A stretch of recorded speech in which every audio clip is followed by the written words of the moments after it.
Hello students.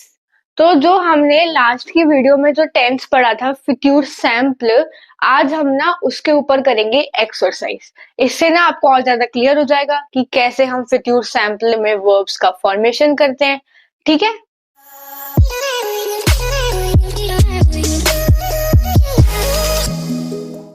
चलो फिर शुरू करते हैं पहले सेंटेंस से। तो पहला है दी मैं नू डैश आवेग वूस ओ सिनेमा।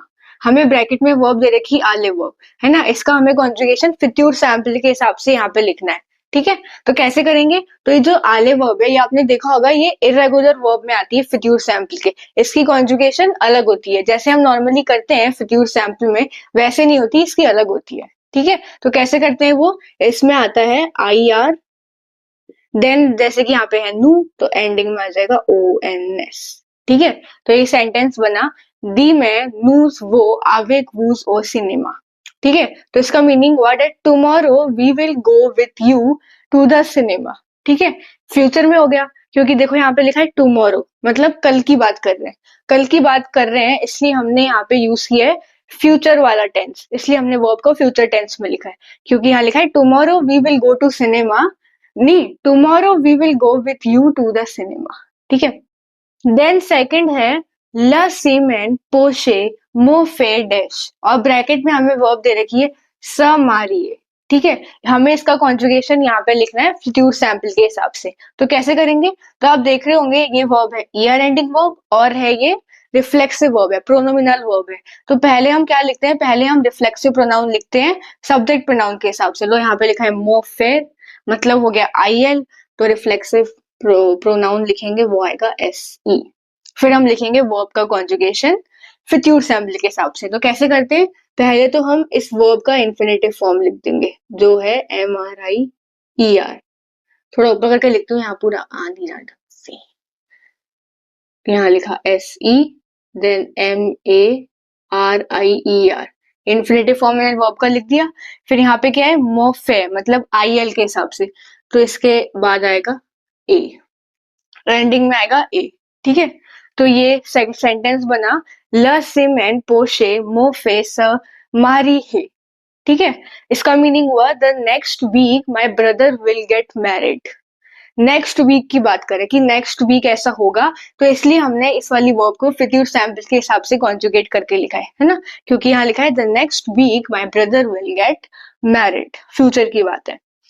देन थर्ड है ट्यू कैदो पूते पाहो, है ना। हमें ब्रैकेट में वर्ब दे रखी प्रीपह, हमें इसका कॉन्जुगेशन फ्यूचर सैम्पल के हिसाब से यहाँ लिखना है। तो कैसे करेंगे? तो ये देखो ईयर एंडिंग वर्ब है, तो फ्यूचर सैम्पल में क्या होता है, जो रेडिकल होता है वो पूरी एज इट इज वर्ब होती है, उसका इन्फिनेटिव फॉर्म। तो हम लिखेंगे प्री ई आर, पूरी वर्ब को एज इट इज लिखा। फिर उसके बाद यहाँ पे है ट्यू, तो ट्यू के हिसाब से एंडिंग में आएगा ए एस।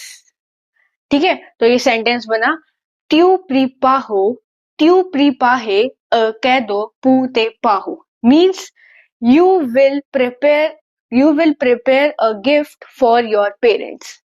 ठीक है, क्योंकि इसको हमने क्या फ्यूचर में, तो ये बना you will prepare a gift for your parents. ठीक है, देन है ले वीकेंड पोशे इल ए माहोतो, है ना। हमें ब्रैकेट में वर्ब दे रखी कुरी, हमें इस वाली वर्ब का कॉन्जुगेशन लिखना है फ्यूचर सैम्पल के हिसाब से यहाँ पे। तो कैसे करेंगे? तो जो कुरीर वर्ब है ये आपने देखा होगा, ये इरेगुलर वर्ब में आती है फ्यूचर सैम्पल के। इसका जैसे हम नॉर्मली करते हैं वैसे नहीं होगा, इसमें जो रेडिकल होता है शुरू में वो आता है सी ओ यू डबल आर।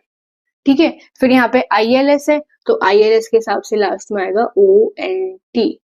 ठीक है, तो ये सेंटेंस बना ले वीकेंड पोशे इल कूदो अ मैराथन। तो इसका मीनिंग हुआ the next weekend they will run a marathon. ठीक है, देन सेंटेंस है अमो एनिवर्से ज प्लो दे कैदो, है ना। हमें ब्रैकेट में वर्ब दे रखे अवर वर्ब, हमें इसका कॉन्जुगेशन करना है फ्यूचर सैम्पल के हिसाब से यहाँ पे। तो अवर वर्ब भी इरेगुलर वर्ब है, इसका कॉन्जुगेशन भी नॉर्मली वैसे नहीं होता जैसे हम करते हैं फ्यूचर सैम्पल में, इसका अलग होता है। कैसे होता है इसका, हम पहले लिखते हैं ए यू आर, वो लिखा रेडिकल होता है इसमें ए यू आर, फिर यहाँ पे है जे, तो इसके हिसाब से एंडिंग में आएगा ए आई। ठीक है, तो ये सेंटेंस बना अ मून एनिवर्से जे ओ प्लो दे कैदो। ठीक है, इसका मीनिंग हुआ on my birthday I will have lots of present. ठीक है, कि on my birthday I will have a lots of present. ठीक है, तो ऐसे हुआ। तो अब आपको क्लियर हो गया होगा, अच्छे से समझ आ गया होगा कि कैसे वर्ब्स की फॉर्मेशन होती है फ्यूचर सैंपल में, वो आपको अच्छे से क्लियर हो गई होगी। चाहे से वो इरेगुलर वर्ब हो, चाहे से वो नॉर्मल वर्ब हो, चाहे से वो रिफ्लेक्सिव वर्ब हो, आपको समझ आ गया होगा। ठीक है, और अगर मान लो आपको जो कोई भी वर्ब है, सेंटेंस है, उसको नेगेटिव में करना हो, तो वो भी सिंपल है। जैसे कि मान लो मैंने ये वाला सेंटेंस लिया, तो नेगेटिव में करने के लिए क्या होता है, हमें न और प लगाना होता है। और यहाँ पे देखो एक ही वर्ब है, जैसे पासिव कंपोजिंग में तो दो आती है, और का कॉन्जुगेशन, उसके बाद वो वर्ब का पास्ट पार्टिसिपल। बट इसमें तो ऐसा नहीं है, तो उसमें नॉर्मली जो वर्ब है उससे पहले हम लिख देंगे एन ई, और इसके बाद आ जाएगा पी ए एस।